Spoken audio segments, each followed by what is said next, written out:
জলকেলিতে মাতোয়ারা মারমা সম্প্রদায়ের তরুণ তরুণীরা বিকাল 3:30 থেকে স্থানীয় রাজার মাঠে শুরু হয়েছে মারমা সম্প্রদায়ের ঐতিহ্যবাহী উৎসব। মূলত বর্ষবরণকে ঘিরে মারমা সম্প্রদায় পালন করে থাকে সাংগ্রাই উৎসব। আর সাংগ্রাইয়ের প্রধান আকর্ষণ এই জলকেলি বা মৈত্রীর পানি বর্ষণ।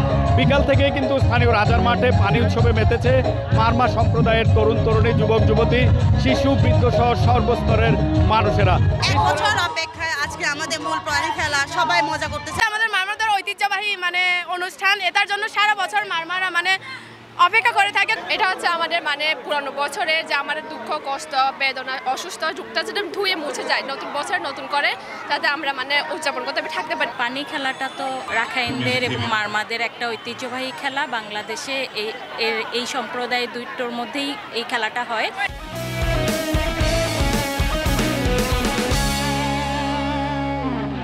দেশের বিভিন্ন প্রান্ত থেকেও কিন্তু পর্যটকরা এই জলকেলি উৎসবে এসে যোগ দিয়েছে এবং তারা এই উৎসবে যোগ দিয়ে একাত্মতা প্রকাশ করেছে। জলকেলির পাশাপাশি তাদের কিন্তু আরও নানা আনুষ্ঠানিকতা রয়েছে। বড়দের জন্য বিভিন্ন ঐতিহ্যবাহী খেলাধুলা রয়েছে এবং মঞ্চে কিন্তু সাংস্কৃতিক অনুষ্ঠানও রয়েছে। বিশেষ করে শিশু, বৃদ্ধ, যুবক যুবতী, তরুণ তরুণী যারাই রয়েছে তারা সবাই এই সাংগ্রাই উৎসবে মেতে, বিশেষ করে জলকেলি উৎসবে মেতে উঠেছে।